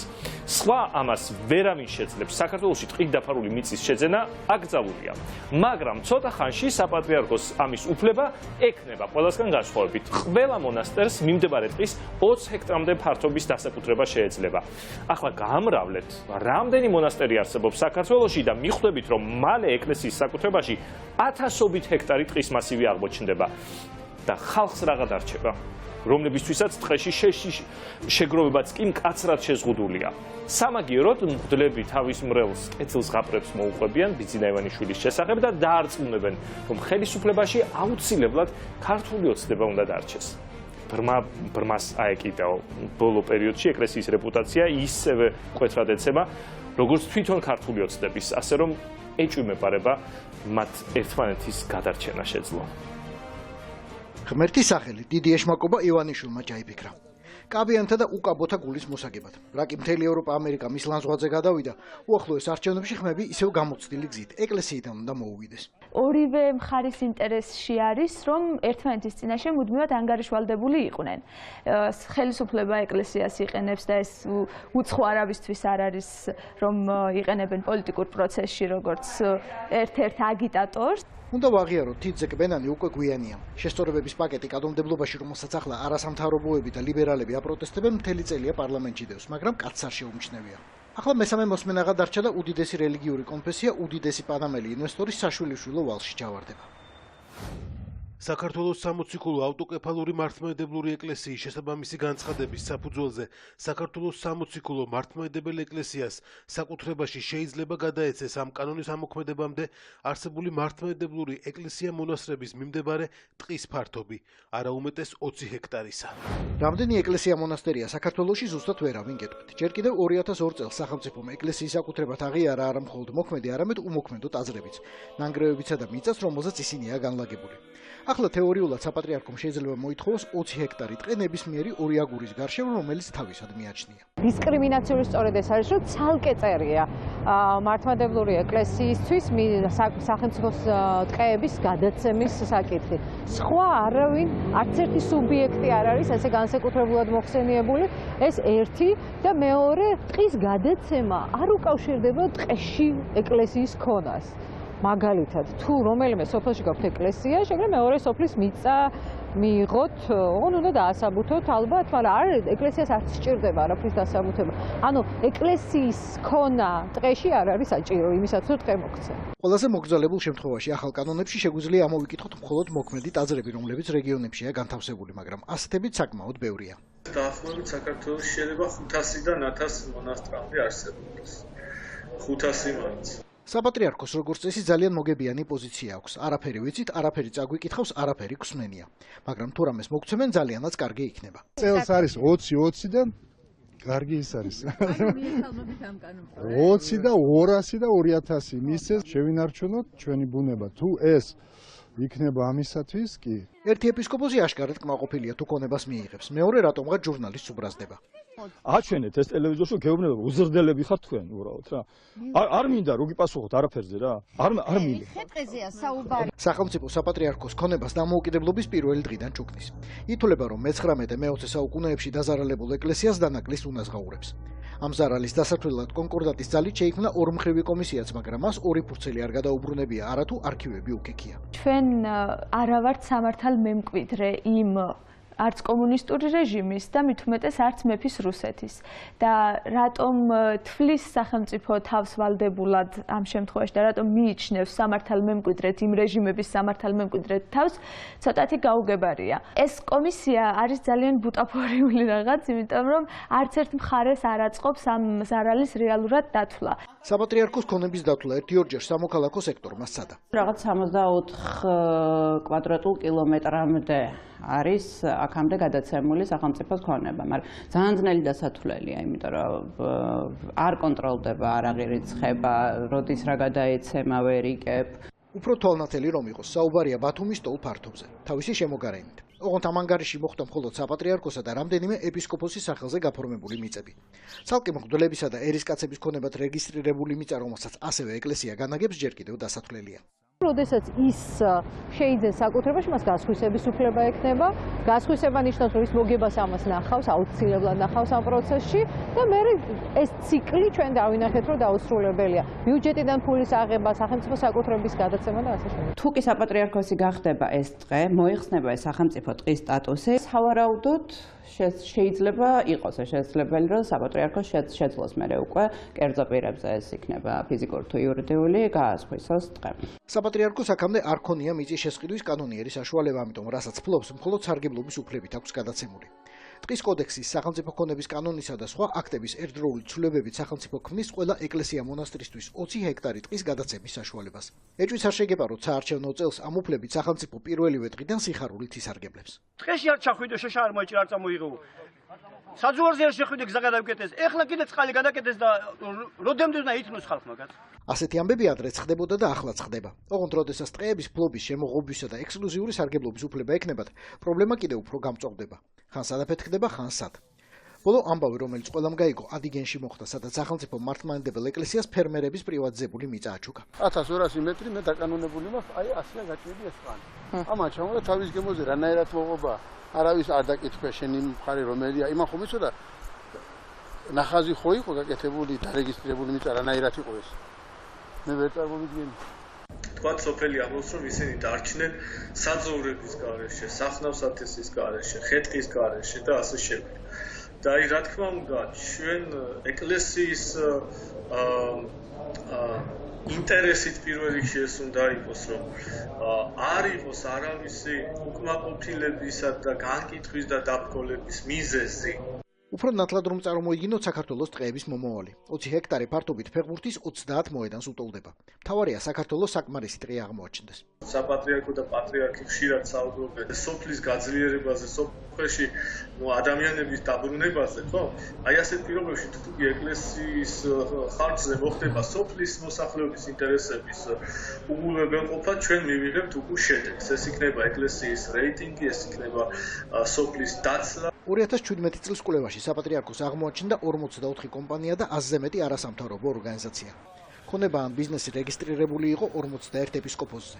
ცენტრალური და ადგილობრივი ბიუჯეტებიდან საპატრიარქოს მიღებული ჰქონდა 285 მილიონი ლარი. მხოლოდ ფულად გადარიცხვით, შავი ჯიპებისა და სხვა წყვილმანების გარდა მთელი ეს წლები რომ აწვიმს თავზე. არც ერთმა ხელისუფლებამ არასოდეს არ მიიღო გადაწყვეტილება, რომ ბოლოს და ბოლოს დავთვალოთ ერთხელ და სამუდამოდ, რას ვაძლევთ და რით ვერ ამოვედით. მაინც და მაინც საპატრიარქოს და ეკლესიის ვალისგან კონკორდატით გათვალისწინებული კომისია რომ შეიკრიბოს და ყველაფერი დათვალოს ისტორიული 16 საუკუნოვანი ვალის ლარებსა და ჰექტრებში გადაყვანა უხერხულიც იქნება. მით უფრო ლენდ კრუიზერებსა და პრადოებში, რომლებიც ფრიად მაღალი გამავლობის მიუხედავად ფრიად წარმავალი ნეტარებაა.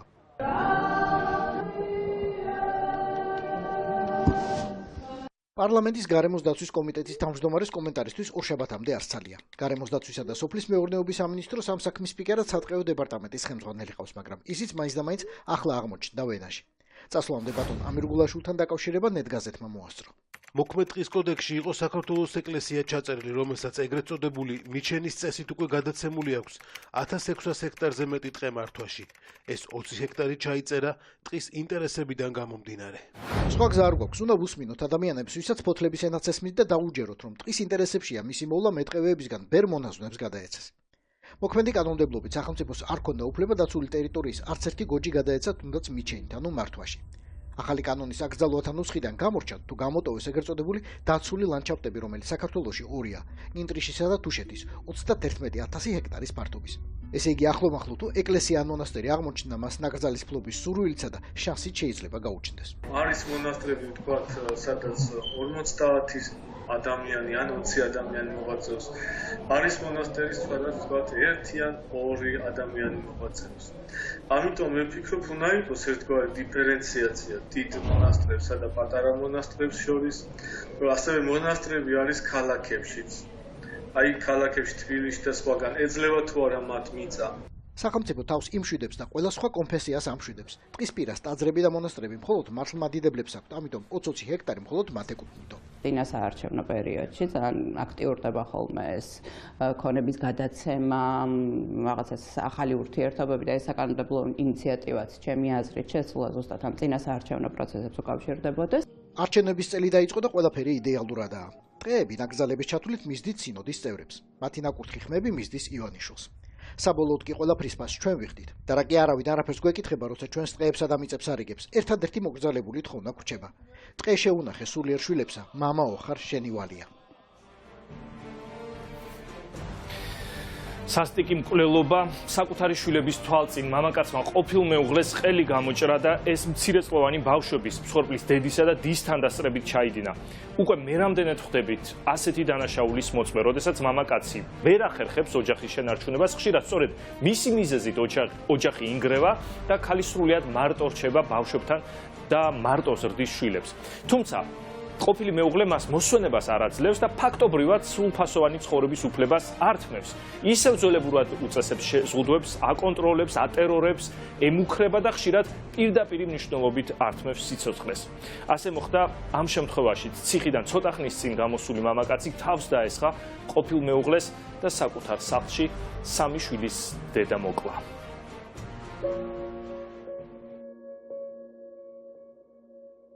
სოფელ ყარაჯალარში ფემიციდის კიდევ ერთი მსხვერპლის დასაკრძალად ემზადებიან. გუშინ ღამით 23 წლის ხათირა ჰუსეინოვა ყოფილმა მეუღლემ 33 წლის ტელმან მუსტაფაევმა დანით ოჯახის წევრების თვალწინ მოკლა.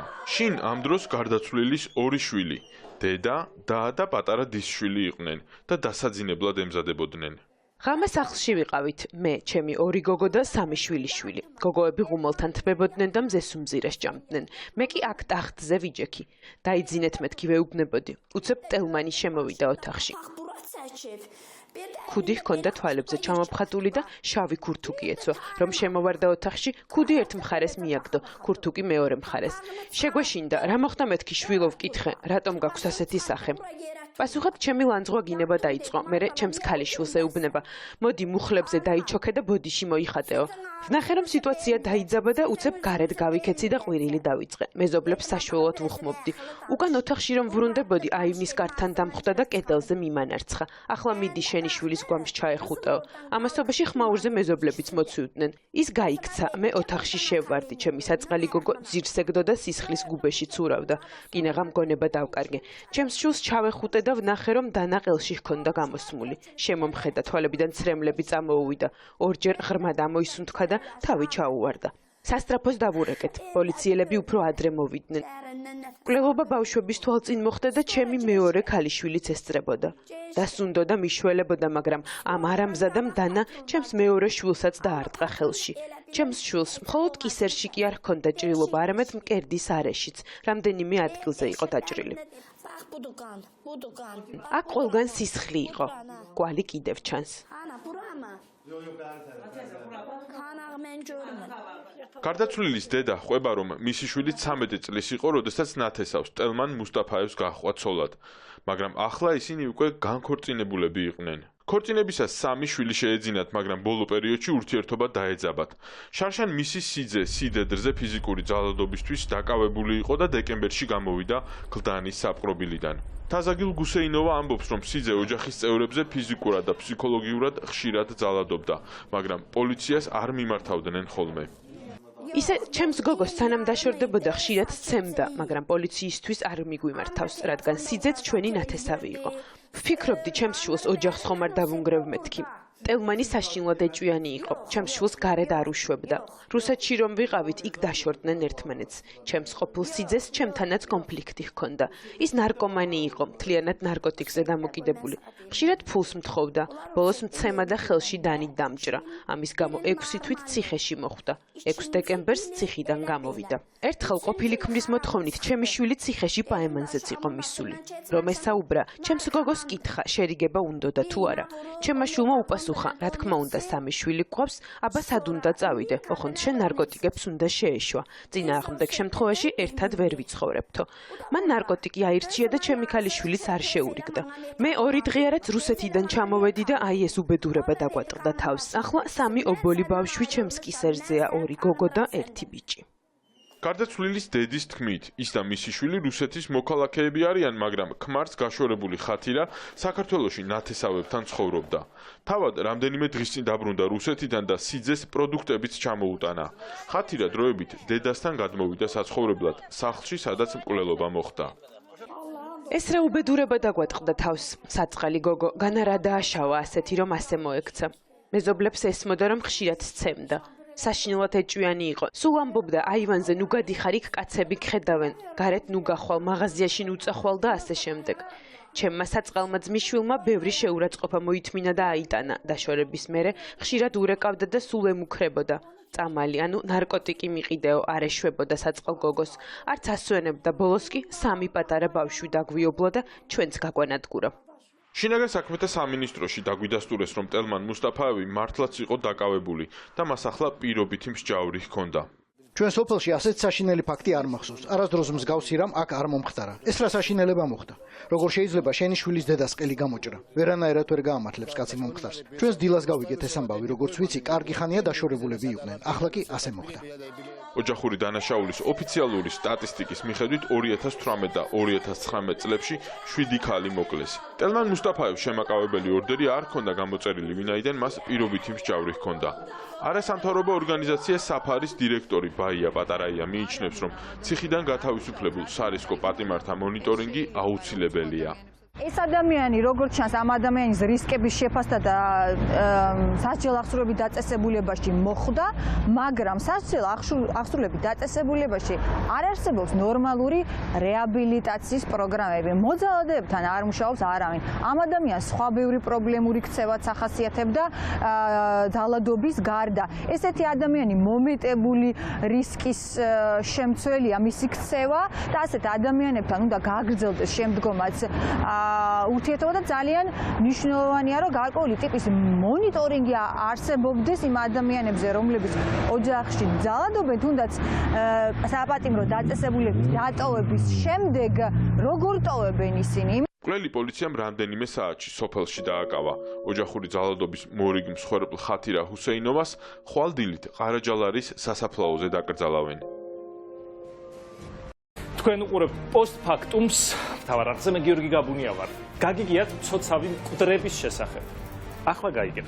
სოფელ შუქრუთში მიცვალებულებიც კი ვერ ისვენებენ ერთ ადგილზე. საფლავების ყდება და მიწასთან ერთად მოძრაობს. მოსახლეობა ისეთ მდგომარეობაშია, რომ იმასაც კი ყვებიან, თითქოს სოფლის ქვეშ მდებარე მაღაროში ადამიანის ძვლები და მკვდრების ნაწილები ცვივა. სწორედ ამ მაღაროებს და იქ მიმდინარე აფეთქებებს აბრალებენ ადგილობრივები თავიანთ უბედურებას. მიწის ქვეშ მანგანუმის მოპოვება მიმდინარეობს და ეს ქანების დაცურებას იწვევს. ოჯახებს პირდაპირ ეზოში უჩნდებათ იმხელა ნაპრალები, რომლებშიც ძროხები ვარდება. ნაპრალები იმდენად ღრმაა, რომ მათი ამოვსება შეუძლებელია. აღარ ვლაპარაკობ დაბზარულ კედლებზე და ნგრევის პირას მისულ სახლებზე. მოსახლეობამ საპროტესტო აქციასაც კი მიმართა ყურადღების მისაქცევად, მაგრამ ჯერჯერობით ვითარება უცვლელი რჩება. შუქრუთში მკვდრები ისევ მოძრაობენ. სურათი თავის ადგილზე აღარ დგას, ქვაც მომძვრალი აქვს. აი შეხედეთ როგორია, აი აქ გახსნილია. აი იქ კიდე ნახე როგორ არის ის მხარე ჩაქცეულია. მიცვალებული თუ აღარ იქნა თავის ადგილზე, აღარც სახლი იქნა, მაშინ რაღაც გინდა სიცოცხლე. ის საფლავი მხოლოდ ერთადერთი არ არის. ერთადერთი არ არის. ყველა მიყოლებული თვალით ეტყობა რომ არის წასული დაბლა. მიდის და მიდის. აი ჩვენი ყანა იქ იყო და ის სულ მოძვრა ამ ადგილზე წავიდა ქვემოთ. ყანას ვინ დაეძეს. მიცვალებული მოვარდა და წავიდა. თელი შუქრუთი ნახევარი აღარ არის, უკვე მიცვალებულია და საფლავში თუ აღარ გააჩერეს სადღაც წავიდეს აბა.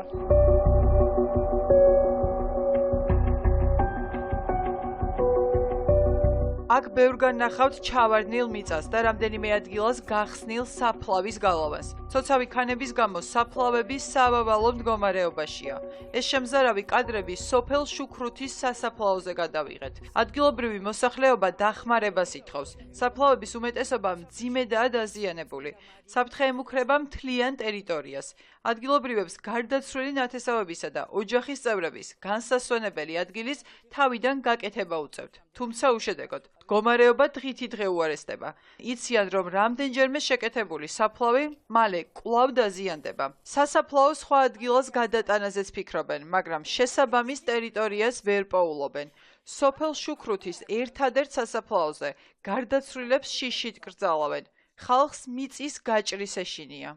დაიწყეს გაჭრა, მაგრამ თავი დაანებეს, იმიტომ რომ მიხვდნენ. აქ არ შეიძლებოდა უკვე საფლავი. ყველა ადამიანს ეშინია თავის მიცვალებული დაბლა არ ჩავარდეს. ერთი რამდენიმე თვის წინ, როცა მარგანეცი გამოქონდათ, იქ მიცვალებულის ჩონჩხები და ახალად დასაფლავებული მიცვალებულის ნაწილები ჩავიდა მაღაროში. მე არ მინახავს, მაგრამ იქ ვინც მუშაობს, იმისანა ხალხი მუშაობს, ტყუილებს არ ამბობენ ისინი.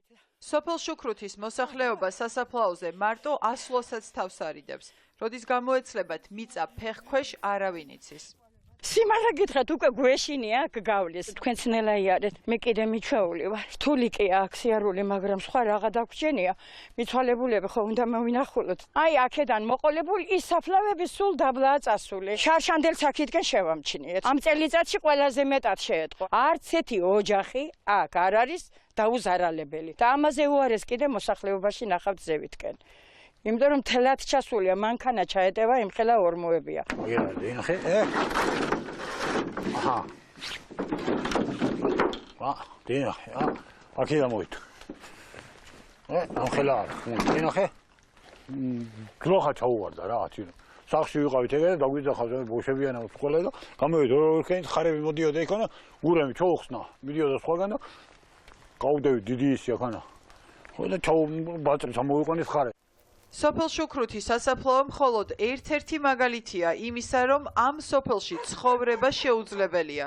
ადგილობრივები საკუთარი ეზო-კარის ბედზეც ნერვიულობენ. კარმიდამო ნაკვეთებში ორმოები რამდენიმე ადგილას გაჩნდა. აგერ არის აჩოვანი ხეები და ვაფარეთ ძე.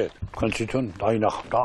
კიდე ჩაინგრა. გავიგეთ რომ რაღაცა სახლებს პრობლემა აქვს, დაბზარული არის, როგორი დაზიანებები აქვს. როგორი დაზიანებებია და ზოგეზოში ახლა იმ ხელახრამები არის გაჩენილი, საშიში არის იმ სახლში ცხოვრება. ბევრი კედლები არის გახსნილი. ხო, მიგვასწავლით რომელიმე სახლს რომ სად შეიძლება მივიდეთ და ნახოთ. ვით არის გამსკნარი სახლში. თვითონ სახლში დალი. შეგიძლიათ რო გონახოთ? კი, როგორ. ბოლო წლებია მარტულობს ეს დაზიანებები. მარტულობს ბოლო წლები კი რა ის. რამოდენიმე კვირა უფრო მეტი და მეტი არის, თორე შეგახედეთ ზარები კი იყო. სოფელ შუქრუთში ავარიული სახლის პოვნა ძალიან მარტივი აღმოჩნდა. ცივი ამინდის მიუხედავად ძებნა არ გაგვჭირვებია. ქალბატონ დალის საკუთარ სახლში მივყავართ. ბოლო რამდენიმე წლის კი არა, სულ რამდენიმე დღის დაზიანებებს გვანახებს. დალიათაბაგმა ჩვენთან ერთად აღმოაჩინა სახლის კედელზე ახალი ბზარი, რომელიც აქამდე არც კი შეუმჩნევია. ნოდარი. ეს თუ ახლა პირველად არ დამენახო შვილები მოიყვნენ. პირველად დავენახე ამ წუთში. და ჩემის ეს ახლა წეს გავლესეთ ჩვენ. და რაც ხედავ ამას. დალიათაბაგი თავის მეუღლესთან ერთად სოფელ შუქრუთში 53 წელია რაც ცხოვრობს. ორსართულიანი სახლი, რომელიც საკუთარი ხელით ააშენეს, მათ თვალწინ ინგრევა. კედლები დაბზარულია. ეზოში მიწა ფეხქვეშ ეცლებათ. სახლი ნელ-ნელა შუაზე იხსნება. არც იციან საბოლოოდ როდის ჩამოენგრევათ თავზე. ამ სიტუაციას მარგანეცის მოპოვების სამუშაოებს უკავშირებენ. როგორც თავად ამბობენ, მიწის სიღრმეში აფეთქებებს გრძნობენ, განსაკუთრებით ღამის საათებში. თუ გუშინ წინ ღამეს მე ჩემი ყურით არ გამეგონოს, როგორი ხდებოდა აფეთქება ჩემი იატაკის ქვეშ. მე მომესრო არაფერს ამ ქვეყანაზე. მიწის დროს ეს არ დაუზიანებია და არაფერს და არის მაღაროსგან. მე ეს რომ დამენგრე, სად წავიდე, ვისთან წავიდე მითხარი. არც აშენების უნარი მაქვს უკვე. არც ასაკი მიწყობს ხელს და არც არაფერი. ვენახები, ჩანგრეულები, ყველაფერი. ეს არავინ არ აქცევს ამას ყურადღებას. მოვლიან ერთმანს, მოვიდნენ არც ვენახის შეფასება, არც ესა ნარგავები, არც სახლები და არაფერი. დაბზარული სახლები, მცოცავი გზები და ალაგ-ალაგ აღმოცენებული ორმოები. ეს არასრული ჩამონათვალია იმ პრობლემების სიისა, რომელშიც ამ სოფლის მოსახლეობას უწევს ცხოვრება და შვილების აღზრდა. სოფელ შუქრუთში 290 ოჯახი ცხოვრობს. ისინი, ვინც აქ გაიზარდნენ, საკუთარი სოფლის გზასა და კარმიდამოს ვეღარ ცნობენ. ნაწილი იძულებული გახდა მშობლიური ადგილი მიეტოვებინა. ნახე როგორ გახეთქა კაფე, აი ეს ზარები, ეს სულ ახალი ზარები არის გაჩენილი, ეს სულ გადახსნილია. მე თუ დავინგერი და მე თუ რამე მომივიდა, თავისთავად ის ეკლესიას განადგურდება. შემოდგომაზე ადგილობრივებმა პროტესტის ნიშნად ჯორჯიან მარგანეზის მფლობელობაში არსებულ მაღაროებთან აქცია გამართეს. მოსახლეობა ზარალის ანაზღაურებას ითხოვდა. მათ აქციები მას შემდეგ შეწყვიტეს, როდესაც კომპანია სახლების აღწერასა და კომპენსაციის გაცემას დაჰპირდა. შუქრუთელები ამბობენ, რომ კომპანიას დანაპირები ჯერ არ შეუსრულებია. შეთანხმებით კომპანიასთან დაინიშნა, რათა გაერკვიათ, მინიმუმ ის გაერკვიათ, რომ რამდენად უსაფრთხოა იქ ცხოვრება, ხო? დაინიშნა სააუდიტო, თქვათ, შემოწმება, რომელიც კერძო კომპანიამ ჩაატარა. ჩაატარეს მათ ეს კვლევა და იქ აღმოჩნდა, რომ მართლაც ეს მიზეზები არის მრავალფეროვანი, მათ შორის აი ეს ძველი მიტოვებული გამონამუშევრები და მათ შორის ისიც, რომ ეს სახლები არის არა კვალიფიცირად აშენებული. ჩვენ საუბრობთ იმაზე, რომ არის რაღაც კონფლიქტური სიტუაცია, არის პრეტენზიები. ამ პრეტენზიებთან მიმართებით კომპანია ხედავს თავის პასუხისგებლობას, რადგან ამ რაიონში ოპერირებადი ორგანიზაცია და მსხვილი კომპანია თავის წილ პასუხისგებლობას აცნობიერებს, აწარმოებს მოლაპარაკებას, რაღაც საკომპენსაციო პირობებზე შეთანხმდებიან საბოლოოდ და იმას შეასრულებს. უფლება სახელმწიფომ მისცა კერძო კომპანიას, რომ მოიპოვოს წიაღი, ხო? შესაბამისად, ამ გადაწყვეტილების შედეგად მიყენებული ზიანი ასევე არის სახელმწიფოს პასუხისგებლობა, ხო? რომ დაარეგულიროს ეს საკითხი, გამოავლინოს რეალობა როგორია, ნახოს ვინ არის და რა არის ამ შექმნის სიტუაციაში დამნაშავე და შესაბამისად დაზარალებულ ადამიანებს მისცეს შესაბამისი ანაზღაურება. ფაქტიურად ეს კომპანია და ეს ადამიანები დაზარალებულები სახელმწიფომ შეატოვა, ესე ვთქვათ და აბსოლუტურად განგრძობითი კონფლიქტი შეიქმნა. არანაირი რაღაცა კვლევა სახელმწიფოს მიერ ჩატარებული სანდო კვლევა, რომელიც ამის შედეგობრივობას გამოავლენდა და შესაბამის პასუხისმგებლობას დააკისრებდა კომპანიას არ გვაქვს. ამქრალია სახელმწიფო და ვერ გრძნობს თავის პასუხისმგებლობას. ერთადერთი კვლევა, რაც ამ ეტაპზე არის, ეს არის ისევ კომპანიის, კერძო მოგებაზე ორიენტირებული კომპანიის მიერ ჩატარებული კვლევა, რომლის თანახმადაც ეს კავშირი არ არსებობს და აი ამ კვლევით აშანტაჟებს, ასე ვთქვათ, ადგილობრივ მოსახლეობას. ჩაირთვება თუ არა სახელმწიფო კონფლიქტის მოგვარებაში და გაუწევს თუ არა მონიტორინგს სოფელ შუქრუთში ჯორჯიან მარგანეზის საქმიანობას. ჯერჯერობით ისევ გაურკვეველია. აქამდე ჭიათურის მერია და ეკონომიკის სამინისტრო დამკვირვებლის როლში რჩებოდნენ. შუქრუთელები კი შიშის ქვეშ აგრძელებენ ცხოვრებას.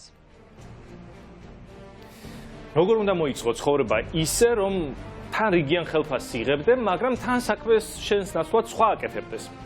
უნდა იმუშავო მაგალითად გორის მერიაში. აქ არსებობს იურიდიული, საფინანსო საბიუჯეტო და ქონებრივი სამსახურები, რომლის თანამშრომლებმაც ერთი წლის განმავლობაში 400,000 ლარი მიიღეს ანაზღაურების სახით, ოღონდ თავიანთ საქმეს სხვა კომპანიებს აკეთებინებენ და ამაში ბიუჯეტიდან დამატებით 70,000 ლარს იხდიან. ოპოზიცია ამბობს, რომ ამის მიზეზი ის არის, რომ მერიაში სპეციალისტების ნაცვლად აქტივისტები არიან დასაქმებული, მათ რომც მოინდომონ არ იციან უბრალოდ ამ საქმის კეთება და ვერაფერს ვერ გააკეთებენ. ამიტომ იძულებულნი არიან გარე კომპანიები დაასაქმონ. თვითონ ტყუილად იღებენ ასობით 1000 და მათი უსაქმურობის გამო ბიუჯეტიდან კიდევ უამრავი 1000 იხარჯება. აუდიტი ამაზე ლაპარაკობს, ოღონდ რეაქცია რა თქმა უნდა არავის არ აქვს.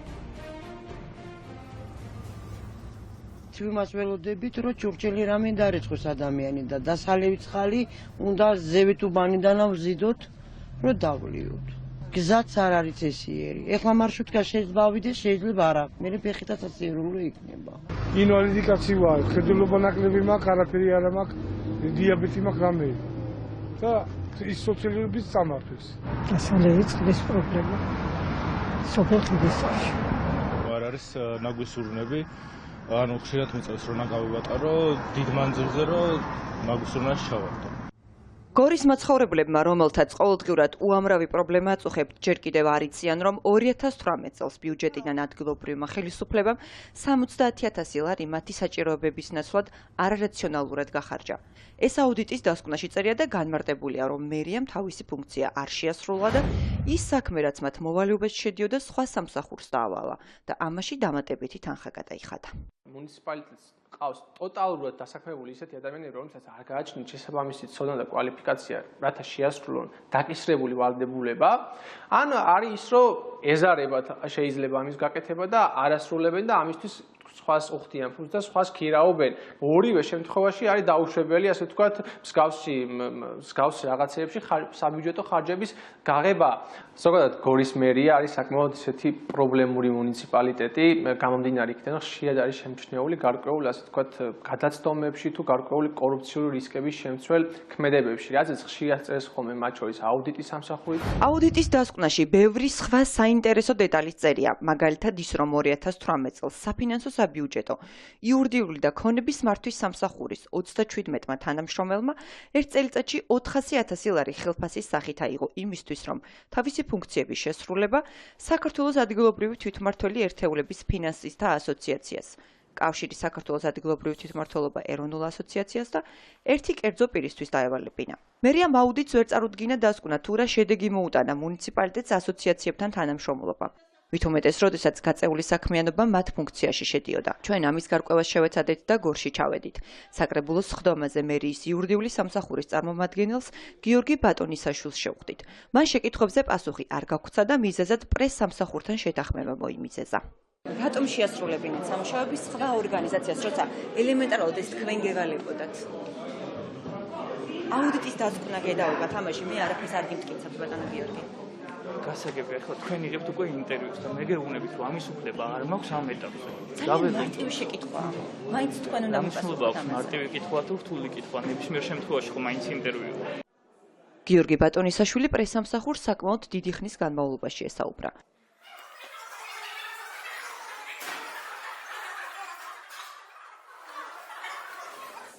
მაგრამ ინტერვიუზე ისევ უარი გითხრა. არის წესი, შინაგანა წესი. მე ვარ მოხერე და ვალდებული ვარ დავემორჩილო ამ შინაგანა წესს. შინაგანა წესის მიხედვით მე არ მაქვს უფლება ინტერვიუ მოგცეთ ხელმძღვანელ პირებთან შეთანხმების გარეშე. ინტერვიუს შესათანხმებლად ამჯერად გორის მერის საზოგადოებასთან ურთიერთობის სამსახურში ჩვენ თავად დავრეკეთ. ოს ფაქტუმიდან გირეკავთ მთავარი არხიდან. თქვენი სამსახურის წარმომადგენლების ჩაწერა გვინდა აუდიტის დასკვნასთან დაკავშირებით, კერძოდ იურიდიული სამსახურის და საფინანსო საბიუჯეტო სამსახურის წარმომადგენლების. როდისთვის? დღეს გვინდა. კი ბატონო, გაგირკვევთ და დაგიეკავთ. პასუხის მოლოდინში საკრებულოს სხდომას დაუბრუნდით.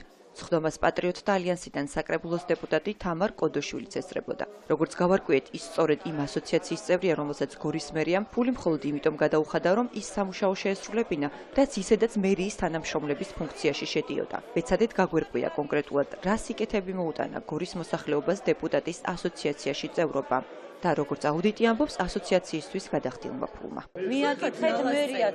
მე ნალასწევრი რაცა ვარ, ჩემ მოვალეობას კარგად. მაშინ გითხრათ რა გააკეთეთ ამ წევრობიდან გამომდინარე. ძალიან ბევრი რამე გავაკეთე რა და კონკრეტული შედეგი. კონკრეტულად გეუბნებით, ძალიან ბევრი რამე კეთება. თქვენ თუ გინდათ მარტო ცუდი დაინახოთ, თქვენი უფლება და მე გითხარით. რა გააკეთეთ? კიდე გითხარით და მთელი დღე ამ თემაზე ლაპარაკს ნამდვილად არ კონკრეტულ შედეგებს გეუბნებით რა. ბევრი შეხვედრები იყო, ჩამოსულები იყვნენ აქაც, შეხვდნენ გუბერნიის წარმომადგენლებს, მერიის წარმომადგენლებს. შეხვედრა არის შედეგი, როგორ ფიქრობთ? გორის მუნიციპალიტეტის შეხვდები და არ დაილაპარაკებ, ვერაფერს ვერ გააკეთებ. სიზმრებით არავინ არ საუბრობს და საქმე არ კეთდება რა. მაგას გეუბნებით. ძალიან ბევრი რაღაცა გაკეთდა კონკრეტულად გორის მუნიციპალიტეტში, თუნდაც ინფრასტრუქტურული კუთხით. არ ვაპირებ ამ თემაზე თქვენთან საუბრის გაკეთებას. პასუხი რომ საკრებულოში ვერ მივიღეთ, გადავწყვიტეთ იმ ასოციაციებში მივსულიყავით, რომელსაც გორის მერიის სამსახურებმა თავისი ფუნქციების შესრულება დააკისრა და ამაში თანხაც გადაუხადა. გვინდოდა აქ მაინც გაგვერკვია კონკრეტულად რა სამუშაოები შესრულდა მათი დახმარებით. პირველი, სადაც მივედით, საქართველოს ადგილობრივ თვითმმართველობათა ეროვნული ასოციაციაა. თქვენი სახელი და გვარი გითხარით? მელოა დავითი. როგორ წარგებინეთ? დღესობით ვარ აღმასრულებელი დირექტორი ამ ორგანიზაციის. კახი კალაძე ვიცოდი რა პრეზიდენტი იყო. ის პრეზიდენტი. არ მოგესმათ ასოციაცია, რომელშიც მუნიციპალიტეტები არიან გაწევრიანებული და ამაში ფულს ადგილობრივი ბიუჯეტიდან იხდიან, თბილისის მერი კახი კალაძე პრეზიდენტობს. როგორც ასოციაციაში განმარტეს, ისინი ადგილობრივსა და ცენტრალურ ხელისუფლებას შორის შუამავლის როლს ასრულებენ. მაშინ, როდესაც ცენტრალურ ხელისუფლებასთან ადგილობრივი მოსახლეობის საჭიროებების დაყენება, სწორედ ადგილობრივი ხელისუფლების ფუნქციაა და წესით ამაში დამატებით ბიუჯეტის ფული არ უნდა იხარჯებოდეს. რომ გორის წარმომადგენელი ვიყო კონტროლის პალატასთან ამაზე მექნება და მაგრამ ეს არ არის ჩემი საქმე, ეს გორი თავის საქმეს თვითონ გაარკვევს. ჩვენი მიზანი არის ძალიან კონკრეტული რა. პირველი ეს არის რომ მოვახდინოთ თვითმმართველობის ინტერესების წარმოდგენა, კომუნიკაციის შედეგად ეს ინფორმაცია იყრეს თავს ორგანიზაციაში. შემდეგ იმის მიხედვით თუ ვისი უფლებამოსილების სფეროა, ეგზავნება შესაბამის სახელმწიფო მმართველობის ორგანოს. მე ვსწავლობ რომ მათი საჭიროებები მათ უკეთ იციან და მათ უნდა მიეწოდოს შესაბამის ორგანოებს, თუნდაც ადგილობრივ, თუნდაც საერთაშორისო დონეზე. თქვენი ორგანიზაციის ჩართულობა რა საჭიროა? ჩვენი ორგანიზაციის ჩართულობა საჭიროა, ეს ქართული ის კი არ არის. ჩვენ მაგ ველოსიპედი კი არ გამოგონია. ევროპის საბჭოს ყველა ქვეყანაში არის შესაბამისი ორგანიზაცია.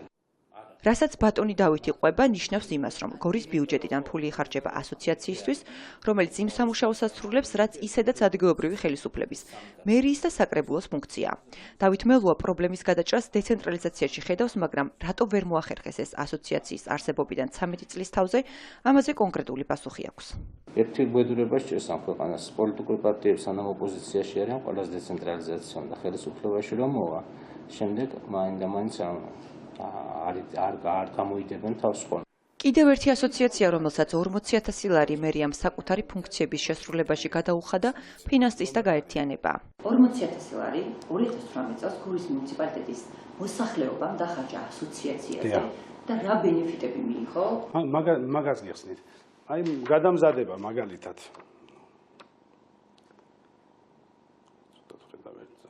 და ანუ ყოველ შაბათ-კვირას აქვს ტრენინგები მუნიციპალიტეტის თანამშრომლებს და ინვენტარიზაცია თქვა რომ ჩაატარო, ამას უნდა დაახლოებით 6 თვიანი გორში რომ გააკეთო, ყველაფერი გაიარო. Რამდენი გზა არის, რამდენი წყალია, რამდენი სათავო ნაგებობაა, რამდენი ხიდია, რამდენი შენობა, უჭირთ ეს რომ ხო, მაგრამ უჭირთ ვერ აკეთებენ სამწუხაროდ. დავით ხოსრუაშვილი ამბობს, რომ გორის მუნიციპალიტეტი საწევრო გადასახადს იშვიათად იხდის, მაგრამ მომსახურებას მაინც უწევენ. მაგ 40.000 იყო 18-ից, 17-ից, 16-ից, ოღონდ 18-ში.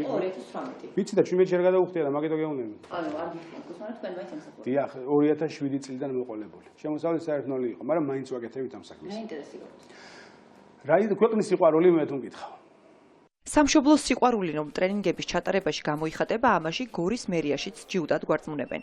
შეპირებული კომენტარისთვის ამჯერად მერიის შენობაში თავად მივედით, მაგრამ სამუშაო საათებში ჩვენთან შესახვედრად არავინ ჩამოვიდა. მიზეზი ერთია. ქალბატონო ლაურა, წარმოუდგენელია 5 საათია და მეუბნებით რომ მთელი მერია არის ტრენინგზე წასული? აიგრენ გითხრე? ვინ გითხრათ? ყველანი იქ არის. და ვინ გითხრათ რომ მთელი მერია ტრენინგზეა წასული? პრეს სამსახურმა. მერიისგან აუდიტის სამსახურის შენიშვნებზე ვერც ამჯერად მივიღეთ პასუხი. ეს ყველაფერი კი უცხო არ არის ადგილობრივი ოპოზიციისთვის. ეს ადამიანები ათობით ლარს და ასობით ლარს არამიზნობრივად ხარჯავენ. სამწუხარო ფაქტია, მაგრამ რეალობაა, რომ ვინ როგორ აფრიალა პარტიული დროშა იმის მიხედვით ინიშნებიან მერიაში და შესაბამისად, როდესაც არ არიან მცოდნე და კვალიფიციური კადრები, დაკისრებულ მოვალეობას თავს ვერ ართმევენ, ის რომ ინფრასტრუქტურულ პრობლემებს პროექტებს ვერ ახორციელებენ და ბოლომდე ვერ მიყავთ, ეს უცხო არ არის. ეს ქალაქ გორში ერთ-ერთი დაუსრულებელი ინფრასტრუქტურული პროექტია. სტადიონი, სადაც ახლა ახალგაზრდები უნდა თამაშობდნენ. აუდიტის დასკვნის მიხედვით 70,000 ლარი ალბათ სრულიად საკმარისი იქნებოდა, რომ აქ სარეაბილიტაციო სამუშაოები დასრულებულიყო. მაგრამ როგორც თქვენ ხედავთ, აქ არ არის ღობე და ერთადერთი კარი, სადაც ადგილობრივებს გოლი უნდა გაეტანათ, ღობეზე არის მიყუდებული. აქედან გადმოსვლა ისე არც ისე ადვილია. და ეს ერთადერთი პროექტი არ არის, რომელიც დაუსრულებელია ქალაქ გორში. ეს ერთ-ერთი შემთხვევაა, მხოლოდ რომელიც სახელმწიფო აუდიტის ანგარიში მოხდა, რეალურად მთელ დოკუმენტს რომ გადახედოთ, იქ მთელი სერია სხვადასხვა ქალაქების მერიის დარღვევების აღმოჩენილი და ასეთი უზარმაზარი თანხების გაფლანგვა და ასე შემდეგ, მაგრამ როგორც სიუჟეტის წარდგენისას თქვი, რეაქცია ამაზე, ანუ თვითონ სახელმწიფოს მხრიდან რეაქცია არავის არ აქვს. ისინი უბრალოდ ამბობენ, რომ ძალიან ბევრ რამეს აკეთებენ და როგორც ნახეთ, როდესაც კონკრეტულ კითხვას დაუსვამ და ეკითხები რა გააკეთეს კონკრეტულად იმ თანხით, რომელიც დახარჯეს, ისინი ვერაფერს გეუბნებიან. ჩვენ ახლა ველოდებით ჩართვას ქუთაისიდან, მე უნდა გითხრათ, რომ ბევრი არ ვიცი იმის შესახებ რა ხდება, ეს წუთია მითხრეს, რომ ქუთაისის ცენტრალური ბაზარი იწვის და მე ვხედავ უკვე ირაკლი დაჩბერიძე გვერდება პირდაპირ ეთერში და გვეთქვის რა ხდება იქ. ირაკლი, საღამოშიდობის რა მდგომარეობა და რამდენად მოედო ცეცხლი ბაზრის შენობას?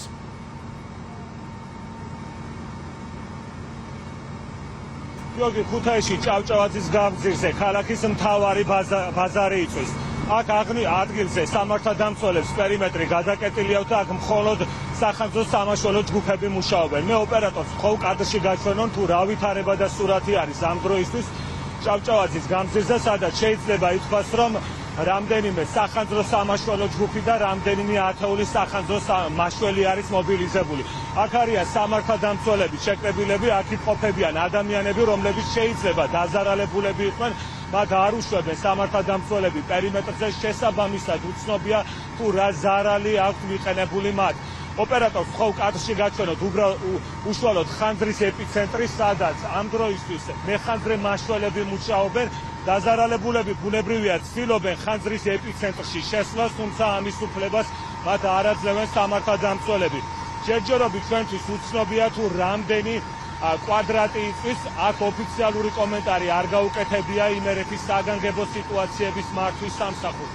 ასეთი არის ვითარება ჭავჭავაძის გამზირზე, როგორც უკვე გითხარით, შეკრებილები არიან ასეულობით ადამიანი, რომლებსაც აქ ჭავჭავაძის გამზირზე აქვთ კერძო საკუთრება, აქვთ ტანსაცმლის მაღაზიები, ასევე ავეჯის მაღაზიები, ტექნიკის მაღაზიები, თუმცა მათ წარმოდგენა არ აქვს თუ რას გაუჩნდა ცეცხლი და რა არის ხანძრის გამომწვევი მიზეზი.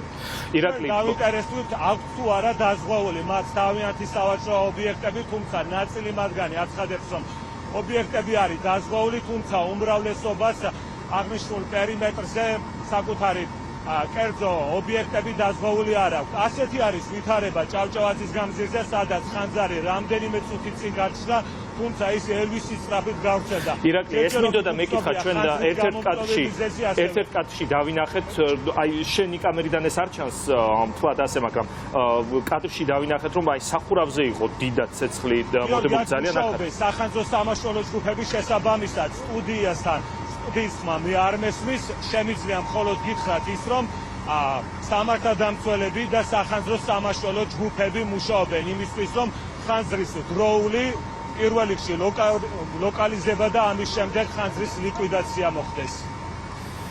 კარგი, დიდი მადლობა ირაკლი ბაჩიბერიძე გვერდებოდა პირდაპირ ეთერში ქუთაისიდან. პოსტსკრიპტუმი დასრულებულია, მაგრამ პოსტფაქტუმი უკაცრავად ვერ გადავეჩვიე, მაინც რა ვქნა, ძალიან დიდ ხანს მუშაობდი იქ.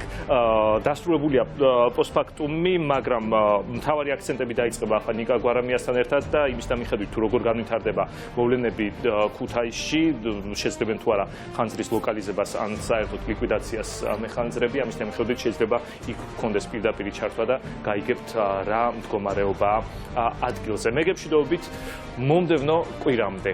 კარგად იყავით.